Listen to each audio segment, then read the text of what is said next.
Vamos a leer únicamente el versículo 3 y vamos a estar desarrollando, hermanos, este tema que nos va a hablar acerca de lo que el Espíritu Santo, hermanos, hace en el creyente, la obra, hermano, del Espíritu Santo en el creyente. Efesios en el capítulo 1, y vamos a leer únicamente el versículo 3, hermanos. Yo te invito, vamos a estar orando, vamos a pedirle al Señor que en esta hora Él sea el que hable a su iglesia, que hable a nuestro corazón, hermanos, y después de orar vamos a leer este versículo, amén. Así que yo te invito, vamos a ponernos de pie, vamos a orar todos juntos y enseguida leemos este versículo, Efesios capítulo 1, versículo 3. Señor, bendito Dios, bendito Padre, en esta hora, mi Señor, una vez más, aquí estamos, Señor, delante de ti, tu pueblo, Señor, un pueblo que tiene sed, Señor, de ti, un pueblo que anhela, Señor, escuchar tu palabra, mi Dios, un pueblo, Señor, que anhela el poder conocerte y crecer cada día más, Señor, en ti, un pueblo que anhela ser perfeccionado en ti, mi Dios, un pueblo que está agradecido, Señor, en ti, mi Dios. Y en esta hora, una vez más, Señor, yo te pido y te ruego, Señor, te suplicamos, bendito Dios, sea tu Espíritu Santo el que hable, Señor. Yo te pido que prepares en esta hora cada corazón, Señor, que prepares mi vida, mi Dios, y que puedas, Señor, hablar, Señor, a través, Señor, de tu siervo. Yo te pido en el nombre de Jesús que tú prepares nuestros oídos, Señor, y que podamos recibir lo que tienes para nuestra vida, Señor. Que con estas doctrinas, con estos mensajes, de verdad, mi Dios, podamos crecer en conocimiento, pero también, Señor, que podamos crecer en fe, Señor. Yo te pido en el nombre de Jesús, Señor, tu Espíritu sea el que hable en esta hora. Te pido, Señor, que uses mi vida solamente, Señor, pero que sea tu Espíritu, Señor. Te pido, dame palabras entendidas. Dame palabras fáciles, Señor, para tu iglesia y que tu iglesia, Señor, sea bendecida.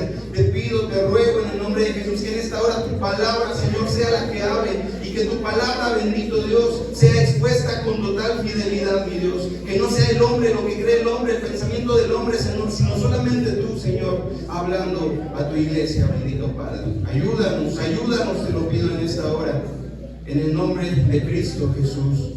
Amén y amén. Y la palabra de Dios dice así: bendito es Dios y Padre del Señor nuestro Jesucristo, el cual nos bendijo con toda bendición espiritual en lugares celestiales en Cristo. Tomen sus lugares, hermanos.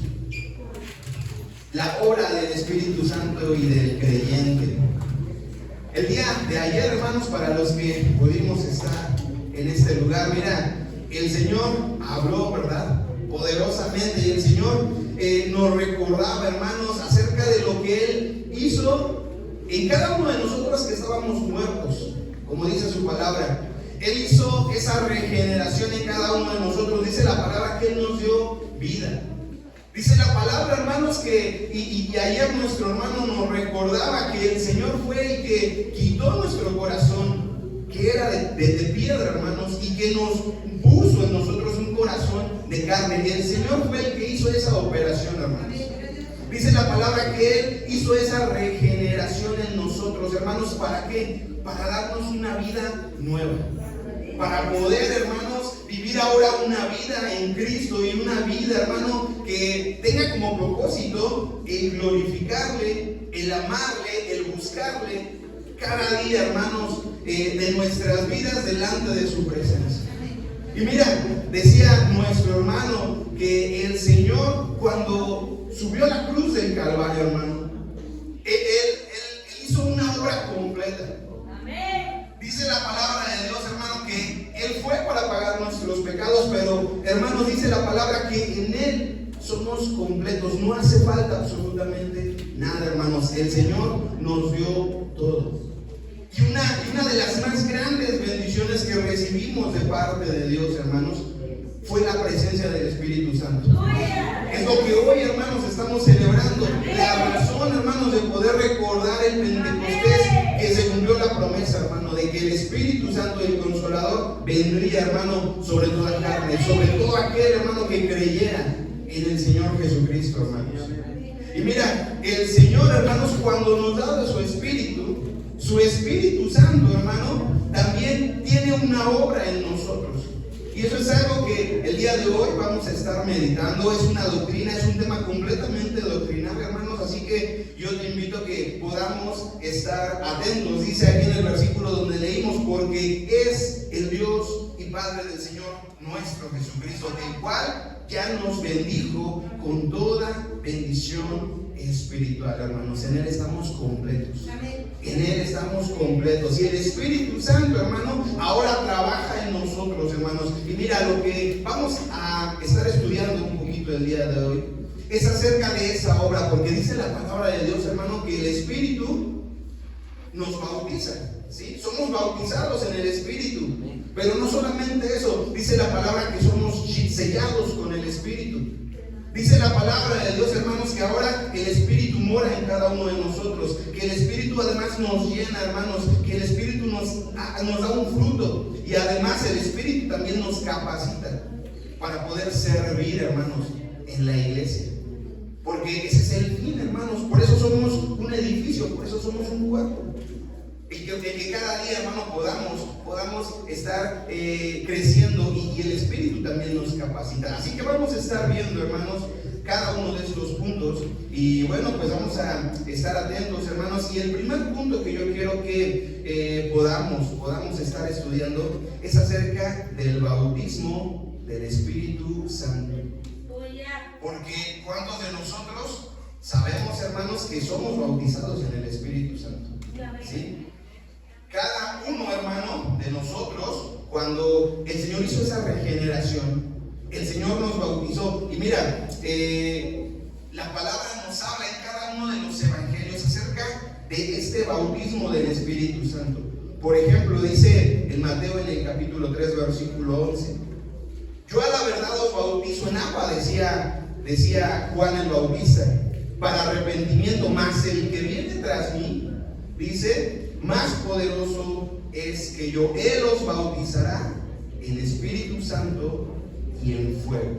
Sí, amén. Dice Marcos en el capítulo 1, versículo 8: yo a la verdad os he bautizado con agua, mas Él os bautizará otra vez con el Espíritu Santo. Sí, amén. Lucas 3:16 dice: respondió Juan y dijo, yo a la verdad os bautizo en agua, mas viene quien es más poderoso que yo, dice la palabra, de quien no soy digno de desatar la correa de sus zapatos. Él los bautizará por medio de el Espíritu Santo.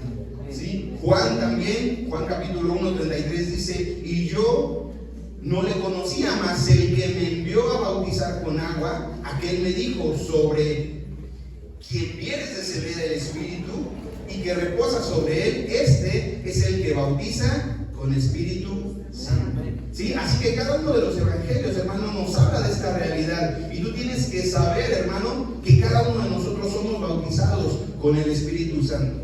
Mira, el bautismo del Espíritu Santo, hermanos, es la primera obra que recibimos de manera inmediata, en el que tú y yo, hermanos, somos regenerados por parte del Señor. ¿Sí? Recuerda que esa regeneración, como nos mencionaba ayer nuestro hermano, es ese cambio, esa naturaleza que el Señor ahora pone en nosotros, esa nueva naturaleza. Y el bautismo, hermano, del Espíritu Santo es la primera obra que recibimos de manera inmediata en cuanto el Señor transforma nuestro corazón. Para poder entender, hermano, ¿qué es el bautismo del Espíritu Santo? Lo primero, hermano, que vamos a preguntarnos es: ¿qué es un bautismo? Y mira, de antemano quiero también comentar que vamos a estar examinando un poquito más algunos puntos que son un poco más complicados, porque es necesario, hermano, que podamos entender, que quede claro, hermano, lo que el Señor quiere hablar a nuestras vidas. Así que, en primer lugar, hermano, la pregunta que nos tenemos que hacer es: ¿qué es un bautismo? ¿Qué significa la palabra bautismo, hermano? Porque recuerda que eres bautizado por medio del Espíritu Santo. Amén. La palabra bautismo hace referencia a un sumergimiento total. Por ejemplo, hermanos, ¿cuántos hemos estado o cuántos somos bautizados? ¿Cuántos nos han bautizado en agua? ¿Sí? ¿Y cuántos hemos visto, verdad, cuando bautizan a un hermano? ¿Cuál es la acción, hermano, que se hace? Bueno, el hermano que nos está bautizando nos sumerge. Pero no solamente a la mitad, o no solamente a la mitad de la cabeza, sino es un sumergimiento total, ¿sí? Esa es la palabra bautismo. El significado de la palabra bautismo hace referencia a un sumergimiento total, ¿sí? Ahora, cuando hablamos, hermanos, acerca de ser bautizados en el Espíritu Santo, por el Espíritu Santo, nos referimos, hermano, a que el Señor nos sumerge completamente en el Espíritu, hermanos. Somos sumergidos completamente en el Espíritu. Gálatas capítulo 3, versículo 27. Dice la palabra de Dios: porque todos los que habéis sido bautizados en Cristo, de Cristo están revestidos, ¿sí? El Espíritu Santo, hermano, dice la palabra que nos llena completamente. Somos sumergidos, estamos inmersos en Cristo, hermanos. Estamos inmersos en Cristo. ¿Para qué? Para que andemos en novedad de vida, como dice Pablo. Para que andemos en novedad de vida. Mira, el profeta Joel dice la palabra que dijo que el Espíritu vendría sobre toda carne, sobre todo creyente. Y esto, hermano, esto se cumplió específicamente en el Pentecostés. Y después de esto, hermano, cada creyente, cada uno de los creyentes, hermanos, son sumergidos en el Espíritu Santo. El Espíritu Santo, hermanos, entonces señala la entrada del creyente a la iglesia universal. El bautismo del Espíritu, hermano, es la colocación del creyente en el cuerpo de Cristo. Por eso, hermano, vamos a encontrar que este acontecimiento es aplicado absolutamente a todos los que hemos creído. Todos y absolutamente todos, hermanos, somos bautizados en el Espíritu Santo. Porque el bautismo del Espíritu Santo, de acuerdo a la palabra, hermano, es ese momento en el que el Señor nos hace parte del cuerpo de Cristo, hermanos. Es la entrada a la iglesia universal, hermano. Todo creyente, todo aquel que cree, hermano, es colocado en el cuerpo de Cristo. Vamos a buscar en 1 Corintios, en el capítulo 12 y versículo 13. 1 Corintios, capítulo 12, versículo 13. Y estamos hablando acerca del bautismo, porque el Espíritu Santo, hermanos, somos bautizados en el Espíritu Santo. 1 Corintios, capítulo 12, versículo 13 dice: porque por un Espíritu somos todos bautizados en un cuerpo, ¿sí? Por un Espíritu. ¿Cuántos somos bautizados?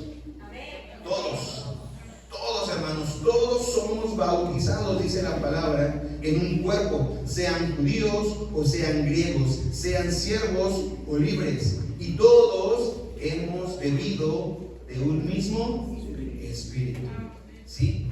Entonces dice la palabra de Dios que ¿cuántos, hermanos? ¿Cuántos somos bautizados en el Espíritu? Todos, absolutamente todos. Cuando una persona cree, hermano, el Espíritu Santo lo sumerge de tal manera, hermano, que es algo total. Por eso dice la palabra, hermano, que recibimos un perdón total. ¿Sí es cierto?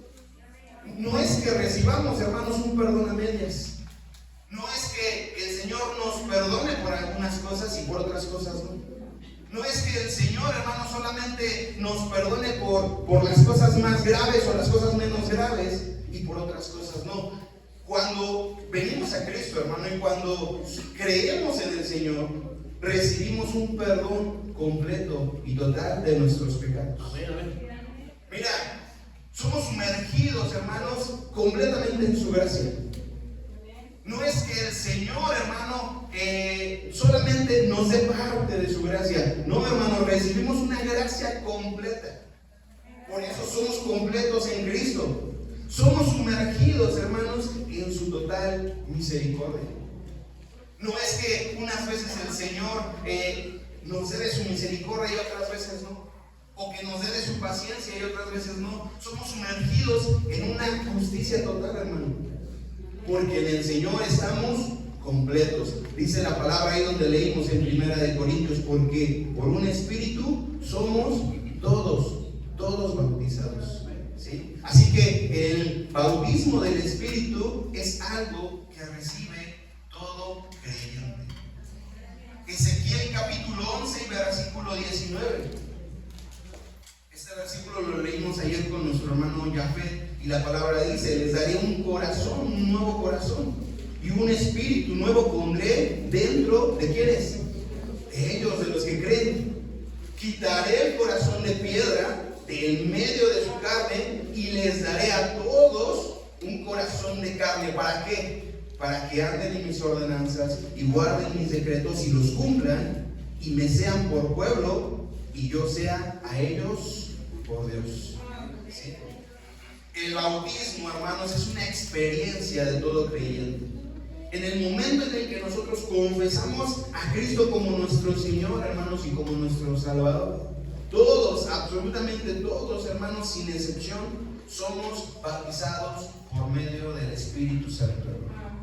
Esto tenemos que saberlo y tenemos que entenderlo. Toda la obra que el Señor hace en nuestras vidas, hermanos, ya nos regeneró, ya nos dio vida, como decía nuestro hermano ayer. Ahora, hermano, dice la palabra que estábamos muertos en nuestros delitos y pecados, y Él nos transforma, nos da vida, pero también Él nos sumerge, hermano, nos sumerge.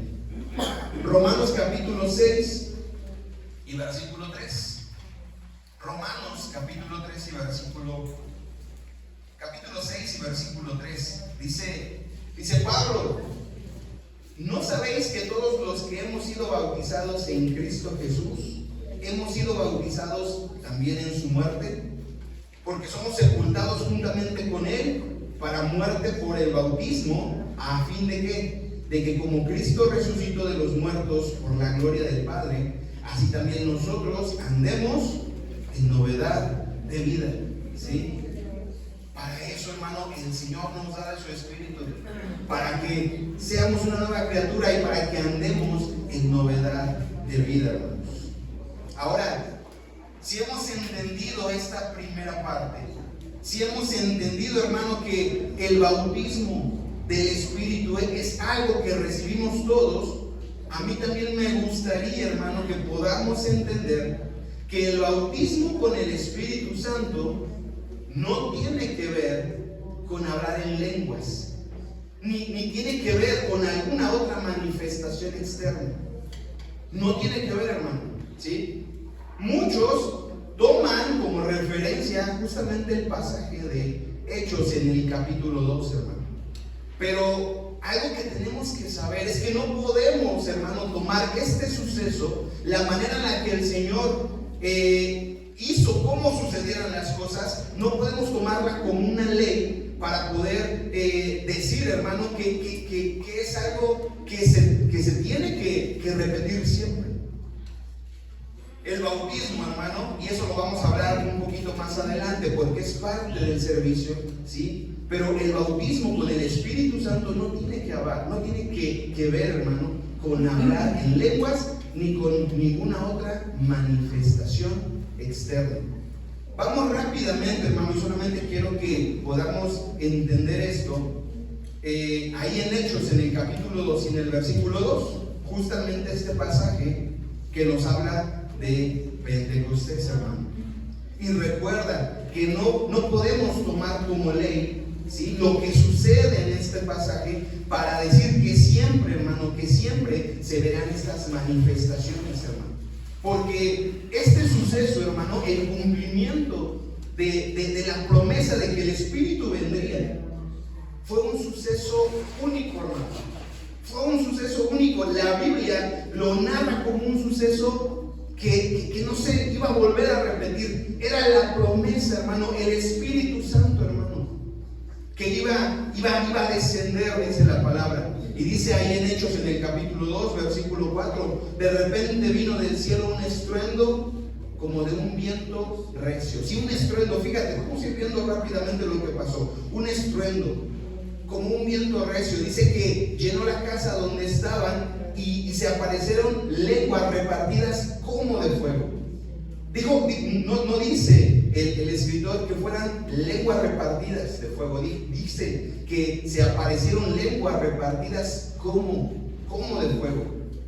Dice que entonces fueron llenos del Espíritu Santo y comenzaron a hablar en otras lenguas. Pero la traducción correcta es idiomas. No habla, hermano, de algo que no se conociera. La traducción correcta dice que comenzaron a hablar en otros idiomas. Por eso dice la palabra de Dios que hombres de otros lugares pudieron identificar que hablaban, ¿sí? Pudieron escuchar que hablaban en sus idiomas. Mira, en Hechos, hermanos, en este libro vamos a encontrar otras ocasiones en donde vamos a ver, hermano, que se menciona que se derrama el Espíritu Santo. Por ejemplo, en Hechos en el capítulo 2 se cumple la promesa como leímos, y aquí podemos ver que aparece un gran estruendo, un viento recio y lenguas como de fuego, ¿sí? Pero por ejemplo, en Hechos en el capítulo 8, en el versículo 14, la palabra, hermano, nos habla de la predicación. ¿En dónde? En Samaria. Y dice la palabra de Dios, hermano, que el Espíritu Santo, hermano, también dice que fue recibido, hermano. Dice la palabra que Pedro y Juan impusieron sus manos y que recibieron al Espíritu Santo. Pero en este pasaje, hermano, en Hechos en el capítulo 4, no nos habla de que haya habido ni un estruendo, ni un viento recio, ni lenguas como de fuego, ni que hayan hablado en otro idioma, ¿sí? Otro pasaje, rápidamente, es Hechos capítulo 10. Nos habla, hermano, de igual manera acerca de que el Espíritu cae sobre los gentiles, hermano. Y de igual manera, si tú lees el capítulo, versículo 44, no nos habla de que haya habido un estruendo, no nos habla de que haya habido lenguas como de fuego. En el capítulo 19, en el versículo 6, también la palabra de Dios nos habla cuando el Espíritu viene sobre los creyentes que estaban en Éfeso y no hay estruendo, no hay viento recio, no hay lenguas como de fuego. Dice que si hubo hombres que hablaron en otro idioma, hermano. Pero como decíamos, no podemos entonces, hermano, tomar como ley que estos sucesos, hermano, se repitan cada que una persona recibe a Cristo y cada que una persona es bautizada con el Espíritu Santo de Dios. Amén. Es importante que lo entendamos, hermano. Es importante que podamos conocer, hermano, la manera en la que el Señor actúa sobre nosotros. Y como decíamos, somos todos bautizados. Amén.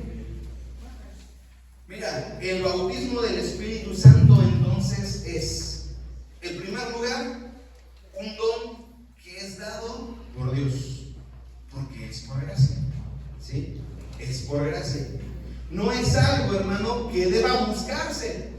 No es algo por lo cual oras para poder recibirlo, porque el Señor es el que lo da. No depende de nosotros, ¿sí? ¿Depende de quién? Del Señor. Depende de Dios, ¿sí? ¿Qué más? El bautismo, hermano, está exclusivamente relacionado con la salvación. Ya lo dijimos, ¿sí? El Señor nos regenera y entonces, hermano, recibimos la salvación. No es algo que esté asociado con el don de lenguas ni con otros dones milagrosos. Es un acontecimiento permanente. Eso también es claro, hermano, tiene que ser claro. El bautismo del Espíritu Santo es un acontecimiento permanente, que es una sola vez y para siempre, hermanos, ¿sí? Lo volvemos a decir, cuando tú creíste el Espíritu, ¿sí? El Señor te bautiza en su Espíritu, es una sola vez y es para siempre. No es algo reversible, no es algo que puedas perder, hermano, porque la salvación no se pierde. No es algo que puedas perder. ¿Qué más? El bautismo es la prueba de la salvación de una persona. No habla, hermanos, el bautismo del Espíritu no habla de la medida de la madurez de una persona, porque a veces dicen, es que depende de la madurez espiritual de una persona, entonces es bautizado con el Espíritu. Pero no es así, hermano. No depende de la medida de la madurez espiritual del creyente. Es algo que recibimos absolutamente todos los que hemos creído en Cristo, ¿sí? Es dado el bautismo del Espíritu Santo, es dado soberanamente por Cristo. No se obtiene por ningún acto del creyente. No es algo que tú puedas hacer, no hay algo que tú puedas realizar, que tú puedas ofrecer, hermano, para poder recibir el bautismo del Espíritu Santo. Porque es algo que es dado por Dios de manera soberana. De manera soberana. ¿Qué más? El bautismo del Espíritu incluye a cada creyente. No se limita, como ya lo habíamos dicho, a los que están espiritualmente más maduros, ¿sí? El bautismo del Espíritu es concedido por gracia y es la entrada al cuerpo de Cristo. Es el momento, hermano, en el que el Señor te coloca en el cuerpo de Cristo. Amén. Vamos a tratar de ir un poquito rápido. Como les digo, es un tema pues un poco extenso, doctrinal, pero quiero que podamos entender, hermano, todo lo que el Señor nos va a hablar el día de hoy. Y que podamos ir seguros, hermanos, y que podamos estar seguros de lo que el Señor también ya nos ha dado. Amén. El sello del Espíritu, ¿sí? ¿Qué otra cosa recibimos cuando dice la palabra de Dios?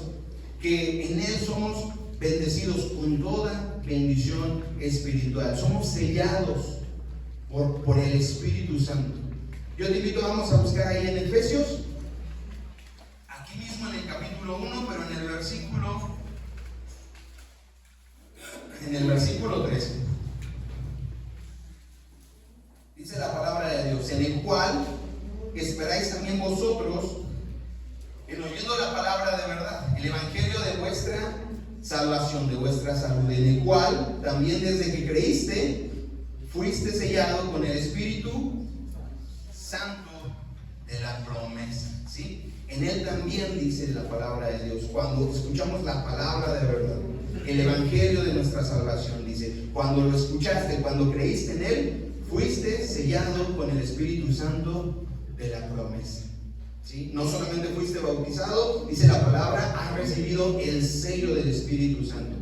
Mira, cuando Pablo, hermanos, usa este término del sello del Espíritu, seguramente estaba pensando, hermanos, en una práctica antigua donde se colocaba una cera blanda y encima de esa cera blanda se colocaba, hermano, un sello, se presionaba, se colocaba una cera sobre la carta para sellar las cartas, dice, y esa práctica tenía que ver con un sello que tenía una marca única. No sé cuántos de nosotros hemos visto en algún video la manera en la que se hacía. Ese sello tenía una marca única que identificaba de manera inequívoca de quién pertenecía la carta, ¿sí? Era un sello, hermano, que identificaba a la persona que lo estaba enviando. Y Pablo seguramente estaba pensando en esta práctica. Este sello comunicaba la idea, primero, de seguridad, ¿sí? Y mira, fíjate, dice la palabra de Dios que somos sellados por medio del Espíritu Santo. Así que ese sello, hermano, comunica primeramente en el creyente seguridad. ¿Qué seguridad? De que estamos en Cristo, hermano. Tú tienes, hermano, que estar seguro de que estás en Cristo. Pero también, hermano, ese sello comunicaba protección. Qué bendición, ¿verdad? Estar seguro, tienes que estar seguro que tú, hermano, tienes ese cuidado, esa protección de Cristo. Eso es lo que nos revela ese sello, hermano, con el cual somos sellados, el Espíritu Santo. Pero también comunicaba propiedad y autenticidad. Hermano, delante de los ojos de Dios, hermano, ese sello que el Espíritu pone en nosotros nos comunica una propiedad, somos propiedad, hermanos, y somos auténticamente hijos de Dios. ¿Sí? Somos hijos de Dios, hay una autenticidad. Además, ese sello daba una certeza. ¿Qué quiere decir esto? Que era algo firme, ¿sí? El Espíritu Santo cuando sella, hermanos, cuando nos sella, hermano, mira, nos da una firmeza en Cristo, una firmeza en Cristo. Pablo dice también en Efesios 1:14, en el siguiente versículo, dice que que es el espíritu de nuestras arras, ¿sí? Es nuestra herencia, dice. Pablo hace alusión, hermanos, a esa garantía, ¿sí? Al cumplimiento, a la garantía, a la seguridad, hermano, de que se va a cumplir algo, hermanos. El Espíritu Santo, el sello del Espíritu, dice la palabra de Dios, también es una garantía, hermanos. ¿Una garantía de qué, hermano? De nuestra salvación. Es una garantía de nuestra salvación. Así que el sello del Espíritu nos da seguridad y protección en Dios, nos reconoce, hermanos, también como propiedad de Él, nos hace hijos auténticos del Padre y nos garantiza la salvación y la herencia que tenemos en Cristo. Esto es lo que anuncia, hermanos, el sello del Espíritu Santo, ¿sí? Esto es lo que anuncia. En el momento en el que el pecador, entonces, dice la palabra que se arrepiente, cree en la muerte, en la sepultura y en la resurrección de Cristo, entonces el Espíritu nos es dado por Dios, hermanos, y también es una garantía, dice la palabra de Dios, de esa futura herencia, hermano, que recibiremos en Dios todos los que somos creyentes. Todos los que somos creyentes. Vamos a buscar en Romanos, en el capítulo 8 y en el versículo 23. Romanos 8:23. El sello del Espíritu identifica a aquellos que un día recibirán el pleno beneficio de la salvación, es decir, la resurrección y la redención de nuestro cuerpo, hermanos. Romanos capítulo 8, versículo 23. Porque sabemos que toda la creación gime a una, y a una está con dolores de parto hasta ahora, y no solamente ella, sino también nosotros mismos, que tenemos las primicias del Espíritu. Nosotros también gemimos dentro de nosotros mismos, esperando la adopción y la redención de nuestro cuerpo. ¿Sí? El Espíritu, el sello del Espíritu es una garantía, hermano. Dice la palabra de Dios, y Pablo lo menciona en este versículo, que tenemos las primicias del Espíritu. ¿Por qué, hermano? Porque estamos esperando, hermano, algo todavía mejor, dice la palabra, cuando nosotros, hermano, seamos transformados de una manera completa, dice la palabra de Dios, cuando este cuerpo de corrupción sea transformado, hermano, a un cuerpo incorruptible, hermano. Y el sello del Espíritu es nuestra garantía, hermano. Es esa garantía de nuestra salvación, hermanos. ¿Sí? ¿Cuántos damos gloria a Dios? Dice la palabra, entonces, que somos bautizados. ¿Cuántos? Todos somos bautizados por medio del Espíritu, pero también somos sellados, hermanos, por medio de su Santo Espíritu, que son las arras, dice la palabra de Dios, la garantía de nuestra salvación. Dice la palabra que el Señor que comenzó la obra en nosotros, ¿qué dice la palabra? Él la perfeccionará, Él la terminará. Esa es la garantía, hermano. El Espíritu Santo es la garantía de que el Señor haga esta obra y de que la está haciendo en este momento, hermano. Llegaremos al final, no por tus fuerzas, no por lo bueno que seas, no por lo que puedas hacer, no por lo que puedas ofrecer, sino porque el Señor, hermano, está trabajando en ti. Pero ¿qué más dice la palabra, hermano? Dice aquí, somos bendecidos con toda bendición espiritual, ¿sí? Somos morada. ¿Cuántos sabemos, hermanos, que somos morada del Espíritu Santo? Vamos a buscar rápidamente ahí en 1 Corintios, en el capítulo 3, en el versículo 16. 1 Corintios, capítulo 3 y versículo 16, dice la palabra de Dios así: ¿no sabéis que sois templo de Dios y que el Espíritu de Dios mora en vosotros?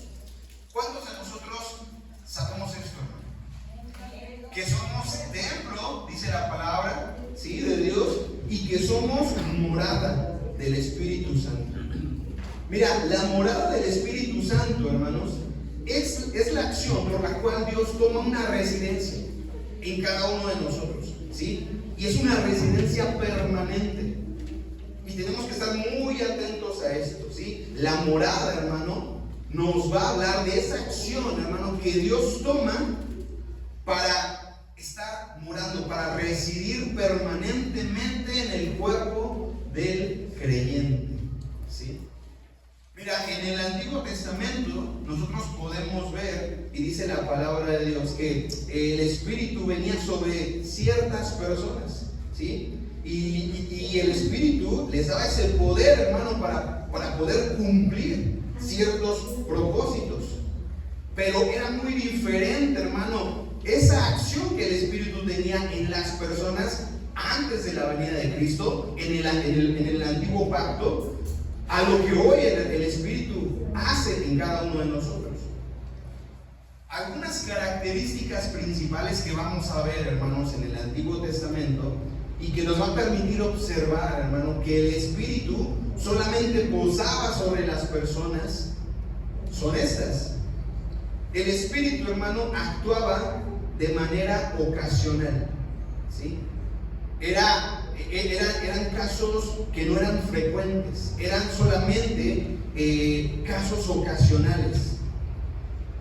El Espíritu, hermano, también cuando nosotros vemos el Antiguo Testamento, vamos a ver que lo hacía principalmente en los líderes de Israel. Cuando tú lees la palabra de Dios, te vas a dar cuenta que el Espíritu actuaba, hermano. El Espíritu empoderaba, hermano. ¿A quiénes? Principalmente a los líderes de Israel. También vamos a ver, hermanos, en el Antiguo Testamento que el Espíritu actuaba, pero solamente de manera temporal. No era permanente. Era solamente de manera temporal. Además, había un empoderamiento. El Espíritu les daba poder, ¿para qué? Para cumplir cierto servicio, ¿sí? Un ejemplo, o algunos ejemplos pueden ser, por ejemplo, Josué, ¿sí? Deuteronomio 34:9, voy a mencionarlos de manera rápida. Deuteronomio 34:9 dice: y Josué, hijo de Nun, fue lleno del espíritu de sabiduría, porque Moisés había puesto sus manos sobre él, y los hijos de Israel le obedecieron e hicieron como Jehová mandó a Moisés, ¿sí? El Espíritu, dice la palabra de Dios, que posó, hermano, solamente sobre Josué. ¿Para qué? ¿Cuál era la tarea de Josué, hermano? Poder llevar al pueblo, ¿a dónde? A la tierra prometida, ¿sí? Por ejemplo, en Gedeón dice en Jueces capítulo 6:34: entonces el Espíritu de Jehová vino sobre Gedeón, y cuando éste tocó el cuerno, los abiezritas se reunieron con él. ¿Cuál era el propósito, hermano, en ese momento? Traer libertad, hermanos, al pueblo que había sido otra vez esclavizado.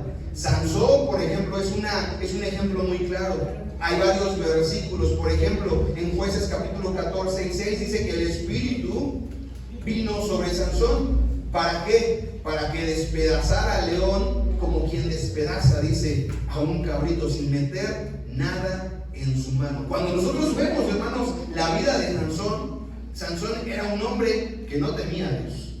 Sin embargo, el Señor lo usó, hermano, en diferentes ocasiones. 14:6 dice que vino sobre él para despedazar al león. Jueces 14:19, y el Espíritu de Jehová vino sobre él, y descendió a Ascalón, y mató a 30 hombres. Y en Jueces capítulo 15, versículo 14, dice que vino, la palabra de Dios dice que el Espíritu vino, dice, y que los filisteos salieron gritando en su encuentro. El Espíritu vino sobre Sansón, y las cuerdas que estaban en sus brazos se volvieron como lino quemado con fuego, y las ataduras cayeron de sus manos, ¿sí? Nosotros podemos ver, hay diferentes ejemplos, pero en el Antiguo Testamento, ¿cómo actuaba el Espíritu Santo? Solamente era de manera frecuente, involucraba regularmente a los líderes de Israel, y lo hacía de manera temporal para poder cumplir con un servicio. Sin embargo, hermanos, ahora en el Nuevo Testamento, cuando la palabra nos habla después, hermano, del Pentecostés, dice la palabra que el Espíritu mora sobre el verdadero creyente de manera permanente. Ahora, hermanos, hay una residencia, es un tiempo continuo. En el momento en el que tú, hermano, creíste, en el momento en el que el Señor cambió tu vida, También el Espíritu viene sobre nosotros y ahora, hermano, mora sobre los verdaderos creyentes, hermano. De hecho, hermano, la palabra de Dios nos habla de que si alguno no tiene al Espíritu, no puede ser de Dios. Rápidamente, hermano, vamos a ir a Romanos en el capítulo 8, versículo 9. Romanos capítulo 8, versículo 9. Mas vosotros ya no viven según la carne, ahora viven según el Espíritu. Si es que el Espíritu de Dios mora en vosotros. Y si alguno de nosotros no tiene el Espíritu de Cristo, ¿qué dice? No es de Él. ¿Sí? ¿Te das cuenta, hermano? La manera en la que el Espíritu actuaba y la manera en la que ahora nosotros recibimos al Espíritu Santo, hermanos. La palabra de Dios nos dice que ahora el Espíritu mora en cada uno de vosotros. ¿Sí? Dice 1 Corintios capítulo 6, versículo 19. Ignoren que vuestro cuerpo es el templo del Espíritu, el cual está en vosotros, el cual tienen que es de Dios y que no sois vuestros. Efesios en el capítulo 2, versículo 20. Edificados sobre el fundamento de los apóstoles y profetas, siendo la principal piedra del ángulo, ¿quién? Jesucristo mismo, en quien todo el edificio bien coordinado va creciendo para ser un templo santo en el Señor, en quien vosotros también sois juntamente edificados, ¿para qué? Para ser morada de Dios en el Espíritu. ¿Sí? Ahora, hermano, la realidad que tenemos es que el Espíritu de Dios mora de manera permanente, hermanos, en cada uno de nosotros. Dios mora de forma individual en cada miembro de su cuerpo. Y algunas características, hermanos, que vamos a ver y que podemos, en las que podemos resumir son estas. La morada, hermano, del Espíritu viene a partir otra vez de la salvación, ¿sí? De que el Señor nos ha regenerado, nos ha dado una nueva vida, lo que veíamos ayer, ¿verdad? Incluye a todos los creyentes de manera individual, hermano. Somos un cuerpo en Cristo, aquí estamos como iglesia, gloria a Dios por eso. Pero hermano, cuando tú te vas, al rato que te vayas, el día de mañana que estés en tu trabajo, aunque estés en medio de tus compañeros que no son cristianos, el Espíritu de Dios mora en ti. El Espíritu de Dios mora en ti, ¿sí? Otra cualidad, es una residencia permanente. Recuérdalo, hermano, es una residencia permanente, ¿sí? Trae consigo un empoderamiento. El Espíritu nos da poder, hermano. ¿Cuántos sabemos eso? ¿Para qué? Para vivir de manera santa delante de Dios y para que también, hermano, podamos ofrecer a Dios un servicio productivo. Para eso nos da poder el Espíritu, hermano. No para otras cosas. El Espíritu te da poder para que puedas vivir una vida santa y agradable delante de Dios, hermano. En obediencia, en humildad, hermano. Vamos a seguir adelante, hermanos. Vamos a pasar al siguiente punto y quiero que hablemos acerca también de la llenura del Espíritu Santo, hermano. La llenura del Espíritu Santo. Dice la palabra de Dios. Vamos a buscar Efesios en el capítulo 5 y en el versículo 18. Amén. Todo lo que el Espíritu hace en el creyente, todo lo que Dios nos da. Por eso dice la palabra, somos bendecidos, hermanos, con toda bendición espiritual, somos completos en Cristo. Efesios capítulo 5, versículo 18. Pablo, hermano, da una instrucción a la iglesia. Dice, no se embriaguéis con vino, en lo cual hay disolución. Antes, ¿qué dice Pablo? Sean llenos del Espíritu Santo de Dios, ¿sí? Ahora, para poder entender, hermano, qué es la llenura del Espíritu y a qué se refiere Pablo, necesitamos ir al contexto, ¿sí? Necesitamos ver de qué está hablando Pablo. En este capítulo, en el capítulo 5, hermano, Pablo comienza diciendo esto: sean imitadores de Dios, ¿sí? Y mira, aquí va a haber una pregunta para que podamos entender lo que Pablo está diciendo al traer esa ordenanza, sean llenos del Espíritu Santo. Hay una pregunta: ¿de quién estamos siendo influenciados, hermano? ¿De quién estás siendo influenciado cada día? ¿Quién es esa influencia, hermanos, en ti? ¿Sí? Deberíamos de ser influenciados en todo momento por Cristo, ¿sí? Porque Él es ejemplo, hermano. Porque Él ya nos dio vida. Porque ahora, hermano, nuestros pasos van detrás de quién? ¿Del pastor? No, ¿verdad? ¿Del jefe de zona? Del Señor Jesús, hermano. ¿Sí? Nuestros pasos van detrás del Señor Jesús. Y ahora, hermano, somos o tenemos que ser influenciados por parte por medio de Cristo. Y mira, en el capítulo 1, en el capítulo 5, perdón, en el primer versículo, Pablo dice: sean imitadores de Dios. ¿Por qué? Porque ustedes son hijos de Dios. Sean imitadores como hijos amados. Anden en amor, así como Cristo los amó y así como se entregó a sí mismo.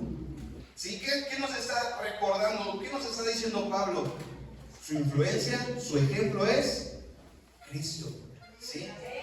Sean imitadores. Versículo 7. No sean partícipes de los que andan en pecado. Ya no compartan las obras de los que andan en pecado. ¿Sí? Versículo 8, capítulo 5, versículo 8. Recuerden que ustedes estaban en tinieblas, pero ahora son hijos de luz. Otra vez, ¿quién es su influencia? ¿De quién somos influenciados?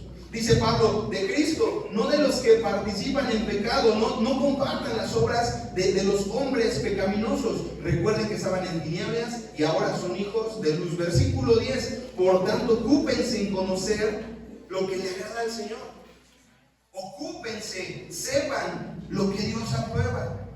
Versículo 15. Por tanto, cuiden, miren con diligencia cómo andan. Cuiden sus pasos. Aprueben los pasos que dan. Si los pasos en los que ustedes andan son pasos de hombres sabios o están andando en pasos de hombres necios. Versículo 17, va concluyendo Pablo: no sean insensatos. No sean como los hombres que carecen de juicio. ¿Por qué? Porque su influencia tiene que ser ¿quién? Cristo. ¿Sí? Sean entendidos. Ustedes tienen que ser como hombres cuerdos, hombres juiciosos, hombres razonados, hermanos. En pocas palabras, lo que Pablo está diciendo es que debemos ser hombres, que sean controlados por medio del Espíritu Santo de Dios. Y a eso va a apuntar Pablo. Que sea el Espíritu Santo, hermano, el que los controle a ustedes. Versículo 18. Y Pablo, fíjate, usa la imagen, hermano, del vino. ¿Qué es lo que hace, hermano, la bebida en el hombre cuando éste abusa, hermano, de la bebida a tal grado de que se embriaga, como dice Pablo? ¿Qué es lo que hace, hermano, el hombre? ¿Qué pierde el hombre, hermano? Cuando un hombre se embriaga, ¿qué pierde? El control, ¿sí? Cuando un hombre se embriaga, pierde la cordura, pierde la conciencia, hace cosas que jamás haría. ¿Por qué? Porque es controlado por ¿quién? En este ejemplo, por el vino, por la bebida, por el exceso, ¿sí? Pero Pablo dice: ustedes no sean así, sino antes sean llenos. Es decir, déjense dominar por medio del Espíritu Santo de Dios que ahora mora en ustedes. ¿Sí? Eso es lo que Pablo está diciendo: déjense dominar, ¿sí? Otro uso de esta palabra, dice, es ser llenos, que también expresa, hermanos, cómo el viento llena las velas de un barco y dice que lo mueve, que lo dirige, ¿sí? Lo que el Señor está diciendo es que ustedes tienen que ser movidos, tienen que ser guiados, tienen que llevar la dirección por la cual el Espíritu Santo los lleve. Porque su influencia, ¿quién es? Cristo. Amén. Cristo. ¿Cuáles son las condiciones, hermanos, para poder ser movidos, guiados, llevados o llenos por el Espíritu Santo? ¿Cuáles son las condiciones? Mira, la Biblia nos va a hablar específicamente o especialmente de dos condiciones. ¿Sí? La Biblia nos habla de dos condiciones que tenemos que evitar, hermano. ¿Para qué? Para que podamos ser guiados por medio del Espíritu. Y una de ellas, dice la palabra, es que no podemos contristar al Espíritu Santo de Dios. Y otra, hermano, dice la palabra, que tenemos, hermanos, que tener cuidado con no apagar el Espíritu Santo de Dios. ¿sí? Efesios 4:30. Rápido, vamos a buscar Efesios 4:30. Voy a tratar de ir un poquito más rápido. Efesios 4:30 dice la palabra: no contristeis al Espíritu Santo de Dios, con él fuiste sellado para el día de la redención. Recuerda, hermano, nuestro principio. Somos sellados, hermanos, somos bautizados, el Espíritu mora en nosotros de manera permanente. Permanente, hermano. Cuando tú pecas, no es que el Espíritu se vaya, pero dice la palabra de Dios: contristamos al Espíritu Santo de Dios, ¿sí? Tenemos que vivir con esa conciencia, con ese conocimiento. En el momento, hermano, en el que tú pecas, en el momento en el que tú te equivocas, contristamos al Espíritu Santo de Dios. Primera de Tesalonicenses, capítulo 5, versículo 19. Y no apaguéis al Espíritu Santo de Dios, ¿sí? Imagínate, hermano, cuántos de nosotros hemos estado en un parque. Imagínate que estás en un parque muy grande, hay árboles alrededor, y lo único que escuchas es el canto de las aves, ¿sí? Pero en ese momento pasa un helicóptero, hermano. ¿Y qué se escucha? Su ruido, ¿verdad? Un ruido estruendoso. Y los pájaros, hermanos, no es que se hayan ido, sino que fueron opacados, hermano. Cuando nosotros, hermanos, pecamos, cuando nosotros apagamos al Espíritu, no significa que se vaya, que se aleje de nosotros, porque tiene una residencia permanente en nosotros, pero dejamos de escuchar su voz, hermanos. ¿Cómo podemos ser llenos? ¿Cómo podemos ser guiados, hermanos, por medio del Espíritu si no escuchamos su voz? Rápidamente quiero hablar acerca de los dones que recibimos de parte del Espíritu Santo, y con esto voy a terminar, ¿sí? Conocemos que el Espíritu también nos da frutos. ¿Cuántos sabemos que recibimos fruto de parte del Espíritu? ¿Sí? Como un árbol, hermano, que es plantado, dice la palabra de Dios, y que tiene buena, que es rociado, dice que junto al arroyo, ¿sí? Recibimos, hermano, y tenemos que dar fruto del Espíritu Santo. Pero quiero terminar, hermano, hablando acerca de los dones que recibimos del Espíritu Santo. Y mira, tenemos que partir de esa pregunta: ¿qué es un don?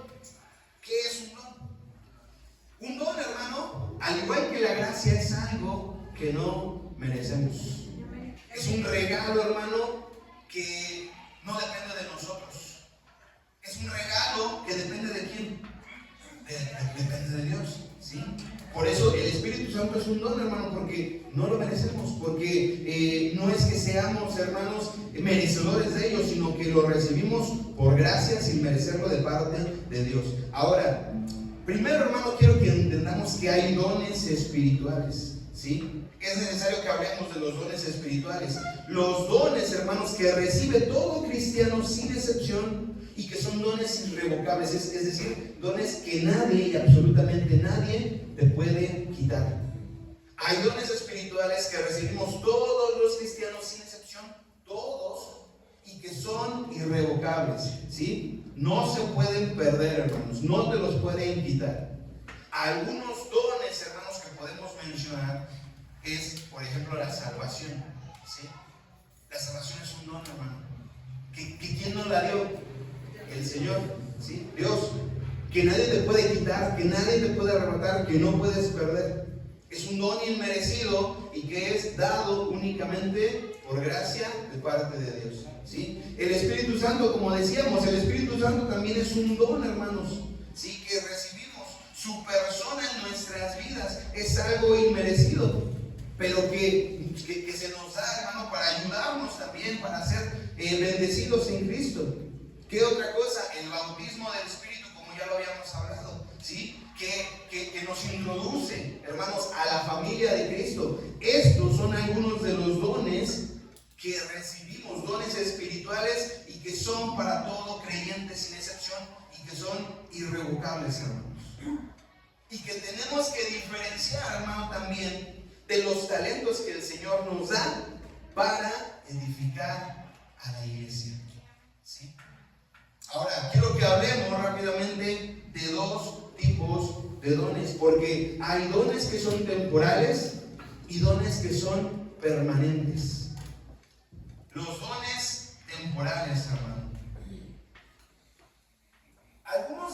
dones temporales los vamos a encontrar ahí en Primera de Corintios, en el capítulo 12, en el versículo del 8 al 10, ¿sí? Y voy a mencionarlo solamente. Estos dones temporales, como dice Primera de Corintios capítulo 12, versículo 8, del 8 al 10, son, por ejemplo, palabra de sabiduría, palabra de ciencia, dones de sanidades, milagros, discernimiento de espíritus, hablar en lenguas, interpretación de lenguas. Es importante, hermano, saber cómo se presentan estos dones, hermano, en la iglesia. Mira, estos dones fueron usados como señales, como prodigios, hermanos, de manera milagrosa. Fueron usados, hermanos, de una manera extraordinaria, como fenómenos incluso sobrenaturales. ¿Para qué? Para autentificar al mensajero apostólico y validar el mensaje. Es decir, hermano, Dios lo que quería hacer, hermano, con estas proezas era que quedara claro, hermano, quién es el que enviaba a estos hombres, hermanos. ¿De quién venía esta encomienda divina? Dice, decimos, sí, fueron usados como señales, prodigios. ¿Para qué? Para que quedara claro, hermano, de quién venían estos hombres. Por ejemplo, rápidamente, Moisés, podemos ver, cuando dice la palabra que abre el mar, ¿sí? Lo que el Señor estaba haciendo, hermano, era verificar, darle una señal, hermano, para que fuera autentificado que Moisés venía de parte de ¿quién? De parte de Dios, ¿sí? No era, hermano, que Moisés quisiera, ¿sí?, liberar al pueblo y que esa acción la hiciera él, sino era Dios, hermano, el que estaba respaldando. Y era Dios, hermano, el que estaba enviándolo. Y lo que hace el Señor es usar, hermano, todos estos prodigios, estos milagros, estos fenómenos sobrenaturales. ¿Para qué? Para poder autentificarlo. ¿Sí? ¿Qué hizo David? Hermano, ¿qué hizo Abraham? ¿Qué hicieron esos líderes, hermanos, que pudieron darle libertad en un momento al pueblo de Israel? El Señor usó, hermanos, estos dones principalmente para autentificar al mensajero. En el Nuevo Testamento, hermano, también los vamos a encontrar. ¿Por qué? Porque de igual manera, hermano, eran señales que autentificaban a los mensajeros. ¿Qué hizo Jesús? ¿Cuál era, hermano, el principal ministerio de Jesús? ¿Sanar enfermos? El principal ministerio de Jesús, hermano, ¿era darle vista a los ciegos? ¿Era sanar leprosos? No, hermano, ¿sí? Dice la palabra que él había venido para poder predicar, hermano, ¿sí? Y para poder dar su vida por nosotros, hermanos. Pero las señales que el Señor Jesús hizo autentificaban de quién venía. De igual manera los apóstoles, hermano, hicieron todas estas señales. ¿Para qué? Para ser autentificados como los mensajeros y validar el mensaje que venía de parte de Dios.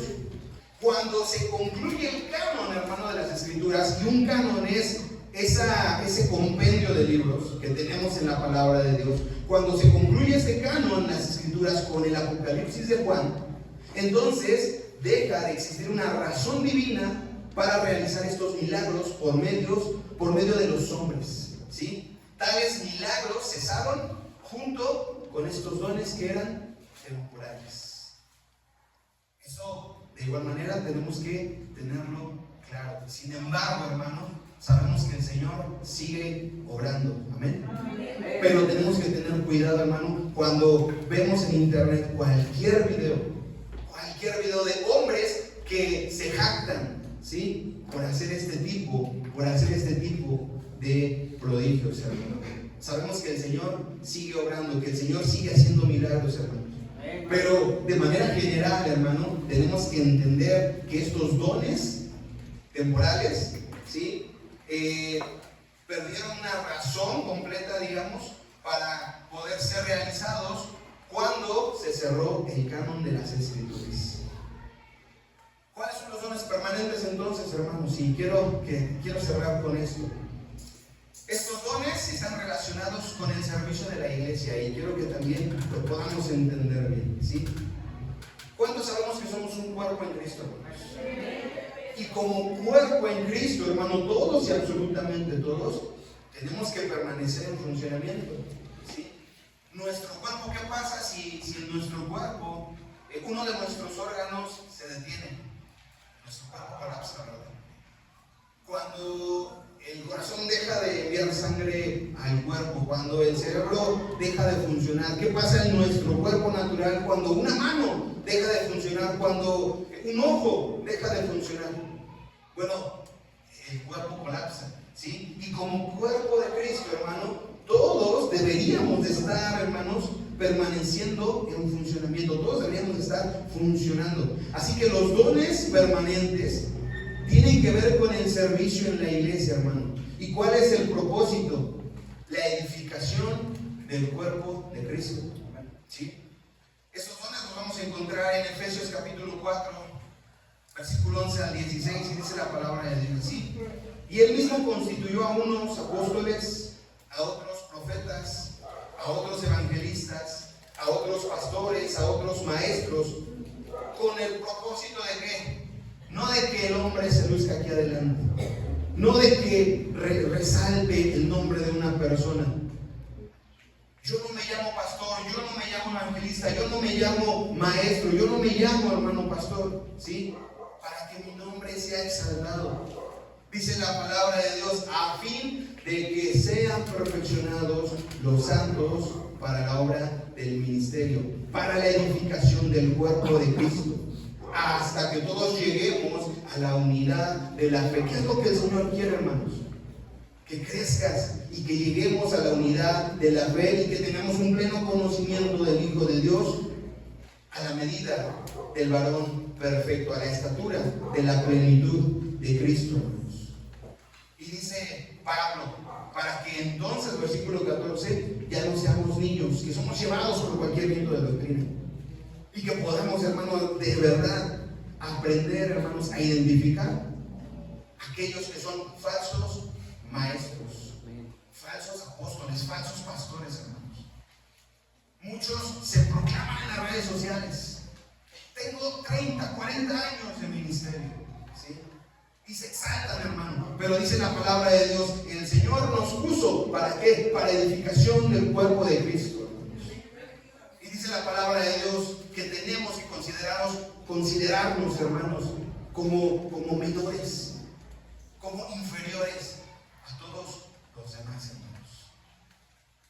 Esta es la obra del Espíritu y parte de la obra, hermano, del Espíritu Santo en nuestras vidas, ¿sí? Somos bautizados, somos llenos, somos sellados, somos morada del Espíritu y somos capacitados, hermanos, para que el Espíritu pueda, hermanos, trabajar en nosotros y pueda hacernos crecer cada día.